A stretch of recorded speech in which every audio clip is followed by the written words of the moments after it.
الحمدللہ آج جو دین اسلام کی چمک ہے، دمک ہے، پورے عالم میں اس کی بہار ہے، تو الحمدللہ قرآن اور حدیث اور شریعت مصطفیٰ کو اس امت تک پہنچانے والے یہ الحمدللہ جماعت صحابہ ہے۔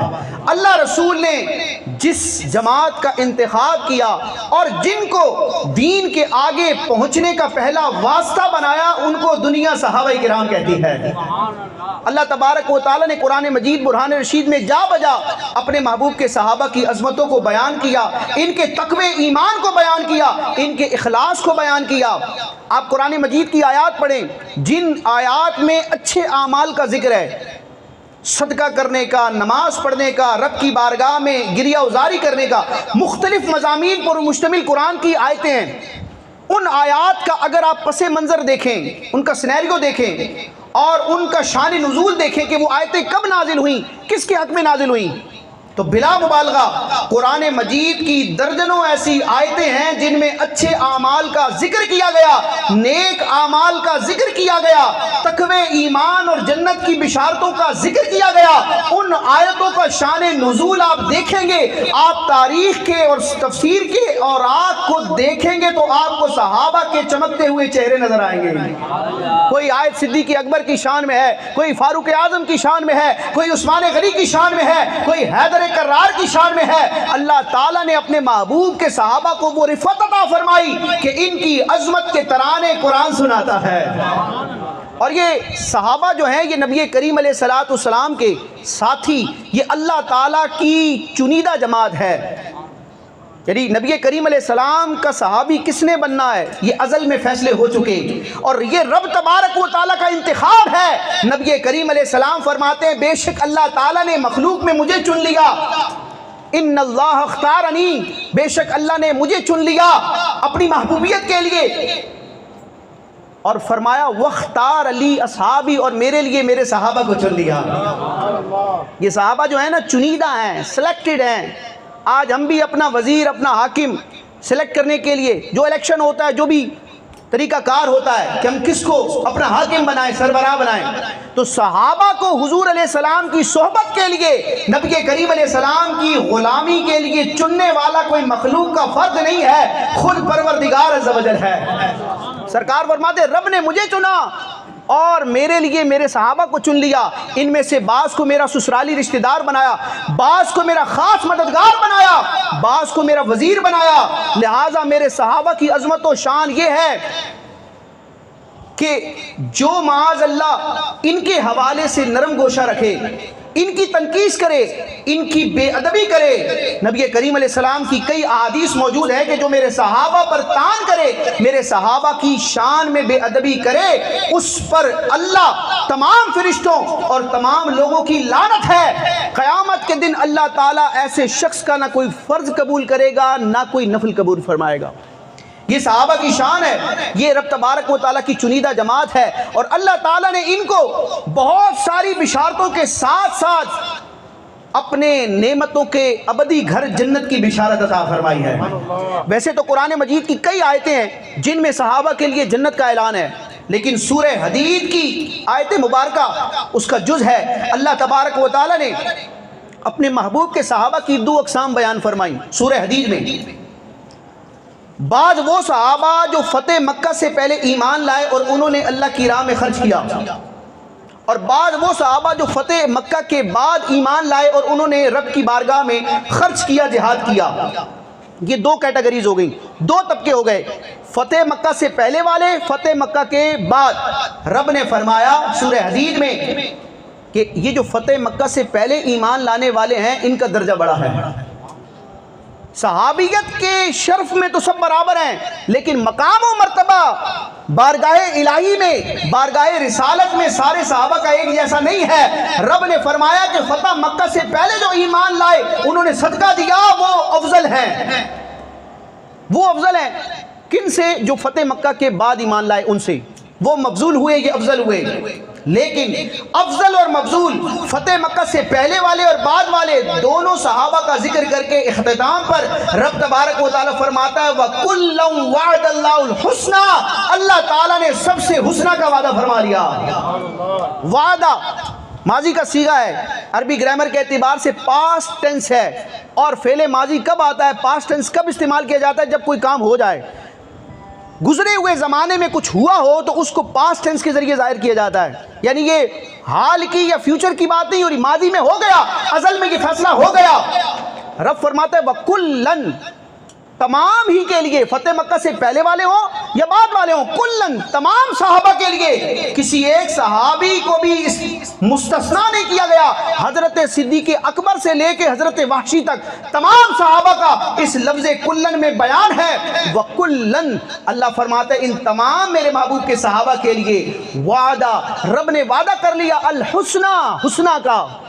اب یہ حسنہ عربی زبان کا لفظ ہے، اس کا لفظی معنی ہے بھلائی۔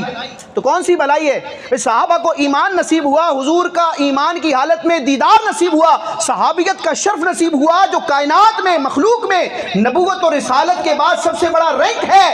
ساری روئے زمین کے اولیاء مل کر بھی حضور کے کسی ایک صحابی کے ہم پلہ نہیں ہو سکتے، برابر نہیں ہو سکتے۔ اتنی بڑی بھلائی تو رب نے فرما دی۔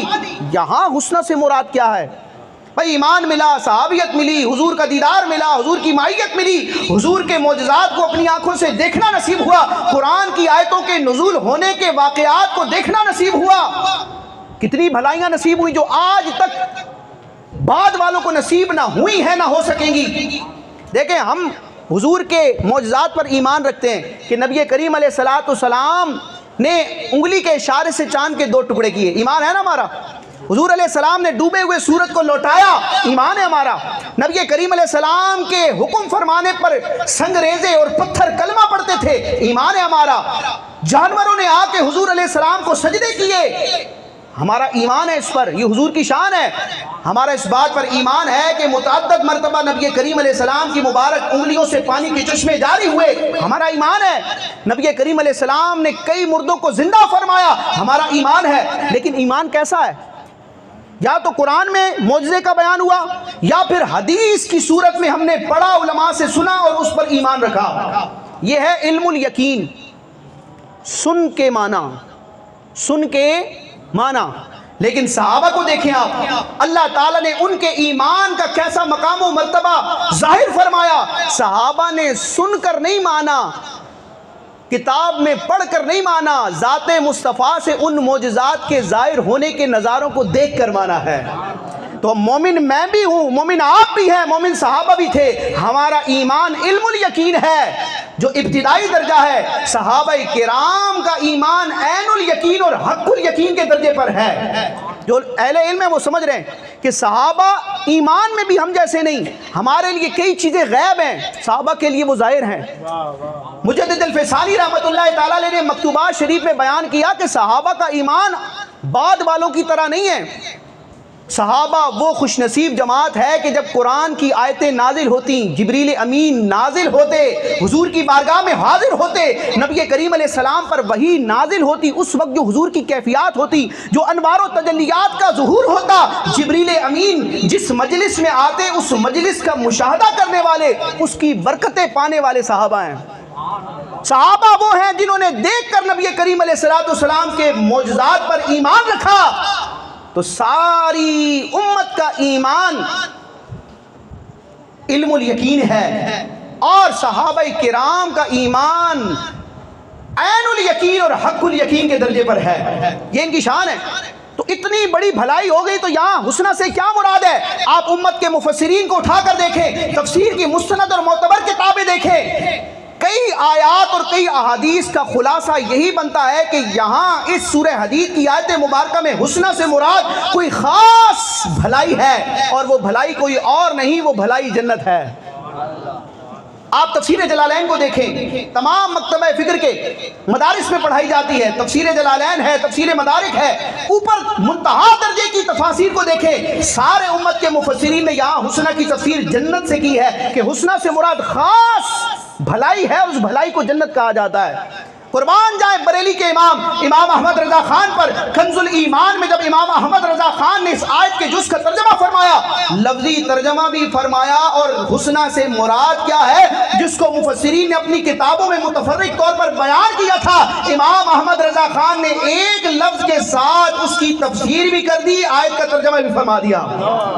اب وہ منو ان الفاظ تو مجھے یاد نہیں ہے، لیکن یہاں پر حسنہ کا ترجمہ امام احمد رضا خان نے کنز الایمان میں جنت سے کیا ہے، وَكُلًّا وَعَدَ اللَّهُ الْحُسْنَى وَكُلًّا وَعَدَ اللَّهُ الْحُسْنَى، اللہ نے اپنے محبوب کے سارے صحابہ سے جنت کا وعدہ فرما دیا۔ یہی جو آیت آپ کے سامنے پیش کی سورہ حدید کی، اسی کا ترجمہ، اسی کا خلاصہ اور اسی کو سمرائز کر کے دور حاضر کے فکر رضا کے شاہین امیر اہل سنت نے مسلمانوں کو یہ نعرہ دیا کہ ہر صحابی یہ نبی جنتی جنتی۔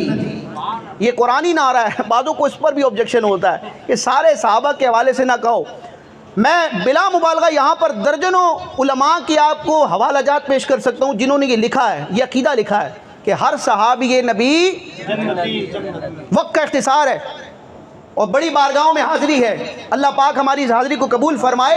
ایک نہیں، سینکڑوں امت کے متکلمین، مفسرین اور محدثین اور اولیاء اور مجددین نے لکھا کہ اللہ تعالیٰ نے اپنے سارے محبوب کے صحابہ سے جنت کا وعدہ فرمایا ہے۔ ہمیں اپنا خیال کرنا چاہیے۔ سرکار تو فرماتے ہیں اللہ تعالیٰ نے میرے صحابہ کو کیا شان عطا فرمائی ہے، جس مسلمان نے مجھے دیکھا جہنم کی آگ اسے نہیں چھوئے گی۔ وہ صحابہ ہیں۔ تو امیر اہل سنت نے جو یہ نعرہ دیا، آپ دیکھیں کلن کا مطلب کیا ہوتا ہے، ہر، آل، تمام۔ ہر صحابی نبی میں لفظ ہر جو ہے نا، یہ کس کا ترجمہ ہے؟ لفظ کلن کا ترجمہ ہے۔ صحابی نبی چونکہ یہ صحابہ کی شان میں نازل ہے، قبل فتح اور بعد فتح صحابہ کا ذکر ہے۔ آگے فرمایا جنتی، یہ حسنہ کا ترجمہ ہے۔ حسنہ کی تفسیر امت کے مفسرین نے جنت سے کی ہے۔ تو وَكُلًّا وَعَدَ الْحُسْنَى وَكُلًّا وَعَدَ الْحُسْنَى کی اگر آپ نے تشریح کرنی ہے، تفسیر کرنی ہے، کنکلوژن کرنا ہے، خلاصہ کرنا ہے، اس کو سمرائز کرنا ہے، تو یہی الفاظ آئیں گے کہ ہر صحابی یہ نبی۔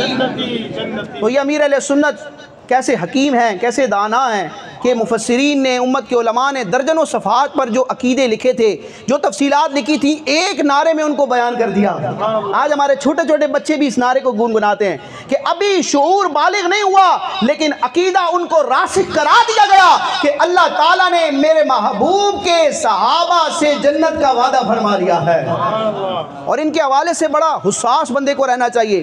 اور لوگ کہتے ہیں یار صحابہ کا ذکر کرنا کوئی ضروری تھوڑی، اللہ رسول کی بات کرو، دین کی بات کرو۔ اگر معاذ اللہ کوئی کسی صحابی کو برا کہہ دے تو کیا جاتا ہے تو مسلمان نہ، ہے تو عالم دین نہ، ہے تو سید نہ، کہہ دیا تو کیا ہو گیا؟ آپ علم عقیدہ پر لکھی جانے والی 14 صدیوں کی کتابیں اٹھا کر دیکھیں، اور تمام علم عقیدہ کی کتابوں میں سر فہرست جس کتاب کو شمار کیا جاتا ہے وہ امام اعظم ابو حنیفہ رحمۃ اللہ تعالی علیہ کی کتاب ہے فقہ الاکبر۔ الفقہ الاکبر، امام اعظم ابو حنیفہ رحمۃ اللہ تعالی علیہ نے یہ عقیدے کے موضوع پر کتاب تحریر فرمائی۔ اس کتاب کو دیکھیں، شرح عقائد نصفیہ کو دیکھیں۔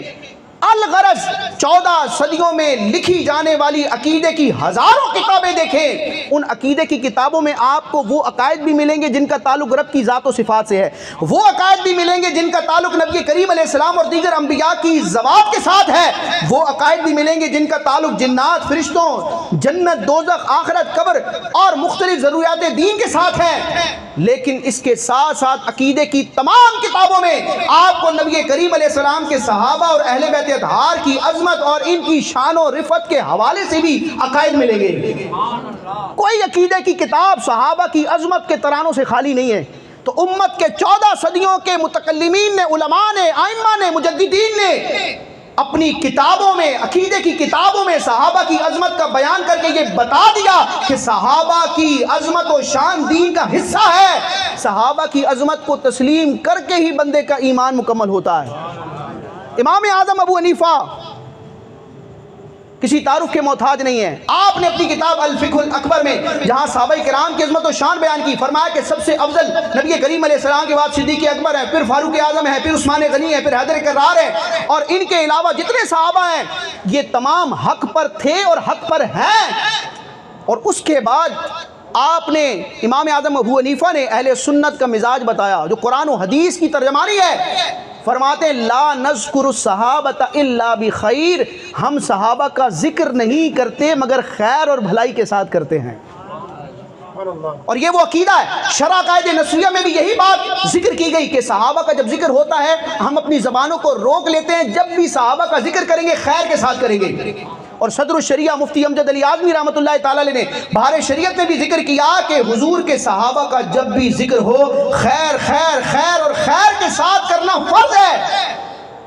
اگر کوئی شخص خلفائے راشدین کو مانتا ہے, تمام صحابہ کو مانتا ہے, لیکن کسی ایک صحابی کا بے ادب ہے, اور وہ کون سے صحابہ ہیں؟ متعدد صحابہ کرام کے نام صدر الشریعہ نے ذکر کیے. وہاں پر جناب امیر معاویہ رضی اللہ تعالیٰ عنہ, حضرت ابو سفیان, حضرت ہند, حضرت مغیرہ بن شعبہ, حضرت ابو موسیٰ عشری, حضرت وحشی, ان جلیل القدر صحابہ کے نام مینشن کیے کہ کوئی شخص خلفائے راشدین کی خلافت اور افضلیت کو مانتا ہے, تمام صحابہ کی عظمت کا قائل ہے, لیکن ان میں سے کسی ایک کو بھی اگر معاذ اللہ برا کہتا ہے, ان کے حوالے سے سوء عقیدت رکھتا ہے, تو وہ کچھ بھی ہو جائے وہ سنی نہیں ہوگا.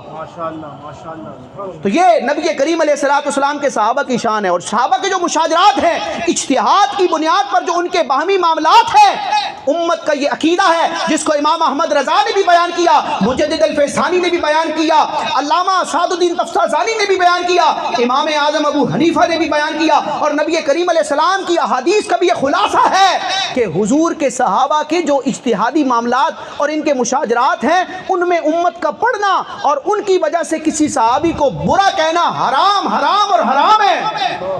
ہم سمجھتے ہیں داڑھی منڈانا حرام ہے, نماز چھوڑنا حرام ہے, بالکل حرام ہے, شراب پینا حرام ہے, گناہ ہے, سب بندہ فاسق ہے, بالکل یہ سارے گناہ ہیں. اللہ پاک گناہوں سے بچنے کی توفیق عطا فرمائے. تو جس طرح نماز چھوڑنے والا گناہگار ہے نا, فاسق ہے, جس طرح علل اعلان عبادات کو ترک کرنے والا, روزہ چھوڑنے والا, زکوٰۃ نہ دینے والا, حرام کاری کرنے والا, شراب پینے والا گناہگار ہے اور شریعت کا مجرم ہے اور فاسق ہے, اسی طرح صحابہ کو برا کہنے والا, صحابہ کے باہمی معاملات کو آڑ بنا کر صحابہ کو ٹارگٹ کرنے والا بھی فاسق ہے, بدعقیدہ ہے, حرام کا مرتکب ہے. کیونکہ نبی کریم علیہ السلام نے فرمایا اکرموا اصحابی, میرے صحابہ کی عزت کرو. اکرموا اصحابی جمع کا صیغہ ہے, کسی ایک صحابی کو خارج نہیں کیا کہ فلاں کی کرنا فلاں کی نہ کرنا, اصحابی جمع کا صیغہ فرمایا. حضرت صدیق اکبر سے حضرت وحشی تک, اصحابی کالنجوم فبأیہم اقتدیتم اہتدیتم, میرے سارے صحابہ ستاروں کی مانند ہیں, جس کی پیروی کرو گے ہدایت پا جاؤ گے. اذا ذکر اصحابی, جب میرے صحابہ کا ذکر ہو, فامسکوا, خاموش ہو جاؤ, ان کے اوپر تان نہ کرنا. اکرموا اصحابی, میرے صحابہ کا اکرام کرو, کیونکہ یہ امت کا بہترین طبقہ ہے. اور سرکار فرماتے ہیں لا تسبوا اصحابی, میرے صحابہ کو برا نہ کہنا. اب یہ جو میں نے 3-4 حدیثیں پڑھی ہیں تمام میں اصحابی جمع کا صیغہ ہے. اہل علم بھی موجود ہیں, سمجھتے ہیں کسی ایک صحابی کا استثناء حضور نے نہیں کیا کہ فلاں کے معاملے میں یہ فضیلت ہے اور فلاں کے بارے میں نہیں ہے. اصحابی کالنجوم جمع کا صیغہ, لا تسبوا اصحابی جمع کا صیغہ, اکرموا اصحابی جمع کا صیغہ, اذا ذکر اصحابی فامسکوا جمع کا صیغہ. ان تمام حدیثوں کا خلاصہ یہ ہے کہ رب نے میرے محبوب کو جس طرح شان عطا فرمائی ہے, حضور کے صدقے میں حضور کے صحابہ کو بھی شان عطا کی ہیں. ارے جن کی عظمت و شان کے ترانے قرآن سناتا ہے, نبی کریم علیہ السلام جن کے فضائل بیان کرتے ہیں, اور اہل بیت اطہار صحابہ کرام ایک دوسرے کی عظمت کا اقرار کرتے ہیں, اظہار کرتے ہیں, اس کو آگے حدیث کی صورت میں روایت کرتے ہیں. تو یہ صحابہ کی اور اہل بیت کی فضیلت بیان کیا جانا, محدثین کا ان کو روایت کرنا, کتابوں میں درج کرنا, اس بات کی دعوت دیتا ہے کہ ان فضیلتوں کو پڑھا جائے اور صحابہ کا ذکر کیا جائے. بہت لوگ کہتے ہیں کف لسان کا حکم ہے. کف لسان کیا ہے وہ میں نے آپ کو حدیث بیان کی, اذا ذکر اصحابی فامسکوا, جب میرے صحابہ کا ذکر آئے, ان کے تنازعات کا, مشاجرات کا ذکر آئے, ان کے باہمی معاملات کا ذکر آئے, فامسکوا, خاموش رہو. تو جب صحابہ کا معاملہ آئے تو تان آبجیکشن کرنے میں معاملے میں کف لسان ہے, ان کی فضیلت بیان کرنے میں کف لسان نہیں ہے. ان کی فضیلت تو قرآن بیان کرتا ہے, صاحب قرآن بیان کرتے ہیں. یہ سینکڑوں حدیثیں جو صحابہ اور اہل بیت اطہار کی فضیلت پر ہے, امام بخاری ہو, امام مسلم ہو, امت کے بڑے بڑے محدثین ہو, امام احمد بن حنبل کی پوری کتاب صحابہ کے فضائل پر مشتمل احادیث کی ہے, فضائل صحابہ کے نام سے. درجنوں امت کے محدثین نے سینکڑوں کتابیں صحابہ کے فضائل پر مشتمل احادیث کی لکھی. یہ حدیثیں روایت اس لیے کی گئی، بیان اس لیے کی گئی، لکھی اس لیے گئی کہ امت کے افراد ان کو پڑھیں اور صحابہ کا ذکر کریں۔ اور الحمدللہ اہل سنت کے طبقے میں یہ آپ کو چیز نظر آئے گی۔ اور دعوت اسلامی کا آپ مزاج دیکھیں، الحمدللہ امیر اہل سنت کو دیکھیں کہ صحابہ کرام کے آراس منانا، ان کا ذکر خیر کرنا، اور بالخصوص وہ صحابہ جن کو معاذ اللہ ٹارگٹ کیا جاتا ہے، جو مظلوم ہیں اور جن کو معاذ اللہ سب کو ختم کیا جاتا ہے، تو الحمدللہ پھر علماء اہل سنت کی یہ ذمہ داری ہوتی ہے کہ ان صحابہ کی عظمت کا دفاع کیا جائے۔ الحمدللہ اہل بیت اور صحابہ کی عظمت کے دفاع کے حوالے سے الحمدللہ امیر اہل سنت کا یہ تاریخی کارنامہ ہے۔ لوگ کہتے ہیں امیر اہل سنت اور دعوت اسلامی والے اہل بیت کا ذکر نہیں کرتے۔ اب ان کو میں کیا کہوں، وہ آیت تو نہیں پڑھوں گا میں جو پڑھی جاتی ہے ایسے موقع پر، لیکن الحمدللہ میں اپنی گواہی دوں گا۔ مجھے تقریباً 10 سال ہو گئے الحمدللہ مدنی چینل پر، 2015 سے آج 2025 تقریباً 10 سال، بلا مبالغہ درجنوں سلسلے میں نے اہل بیت اطہار کی عظمت و شان کے حوالے سے کیے ہیں۔ لائیو سلسلے بھی ہوتے ہیں، اور باقاعدہ الحمدللہ میں تحدیث نعمت کے لیے ذکر کر رہا ہوں، خاندان رسول یا خاندان مصطفیٰ اس نام سے یوٹیوب پر آپ دیکھیں گے، دعوت اسلامی کا جو پیج ہے الحمدللہ اس پر 25 سے 26 ایپیسوڈ موجود ہیں۔ میں نے نبی کریم علیہ السلام کے اہل بیت اطہار کی عظمت و شان کے حوالے سے پورے ایپیسوڈ کیے ہیں۔ الحمدللہ حضور کی جو صاحبزادیاں ہیں، حضور کے صاحبزادے ہیں، امام حسن ہیں، امام حسین ہیں، سیدہ زہرا ہیں، حضرت حیدر کرار ہیں، حضرت جعفر طیار ہیں، ائمہ اہل بیت ہیں۔ الحمدللہ ہم نے تو سلسلے کیے ہیں، اپنے پیر سے ہی سیکھ کر کیا ہے۔ امیر اہل سنت نے جہاں صدیق اکبر اور فاروق اعظم عثمان غنی کی عظمت کے حوالے سے رسالے لکھے ہیں، حیدر کرار کی کرامتوں پر بھی رسالہ لکھا ہے، حضرت امام حسن کی سخاوت پر بھی رسالہ لکھا ہے، امام حسین کی شہادت اور کرامت کے حوالے سے بھی رسالہ لکھا ہے۔ جہاں امیر اہل سنت نے خلفائے راشدین کی منقبتیں لکھی ہیں، امام حسن اور امام حسین کی بھی منقبتیں لکھی ہیں۔ آپ فیضان سنت دیکھیں، وہاں جگہ جگہ آپ کو اہل بیت اطہار کا بھی ذکر نظر آئے گا۔ تو یہ تقسیم ہم نہیں کرتے، ہمیں تو ہمارے بزرگوں نے یہی سکھایا ہے کہ تقسیم نہیں کرنی، بس سارے فضیلت والوں کی فضیلت ماننی ہے، سب ایک جیسے نہیں ہے، رب کی بارگاہ میں سب کا اپنا اپنا مرتبہ ہے۔ اللہ رسول نے جس کو جو مرتبہ دیا ہے اس مرتبے کے مطابق سب کو ماننا ہے، بزرگوں میں لڑائی نہیں کروانی، مقابلہ نہیں کروانا، ہم تو غلام ہیں، ہماری کیا حیثیت، بس یہی کہنا ہے۔ صدیق اکبر کا ذکر ہو یا حیدر کرار کا ذکر ہو، امام حسن کا ذکر ہو یا حضرت امیر معاویہ کا ذکر ہو، یہی کہنا ہے کہ کیسے آقاؤں کا بندہ ہوں رضا، کیسے آقاؤں کا بندہ ہوں رضا، بول بالے میری سرکاروں کے۔ یہی اہل سنت کا پیغام ہے، یہی فکر رضا ہے، اور یہی پیغام عطار ہے۔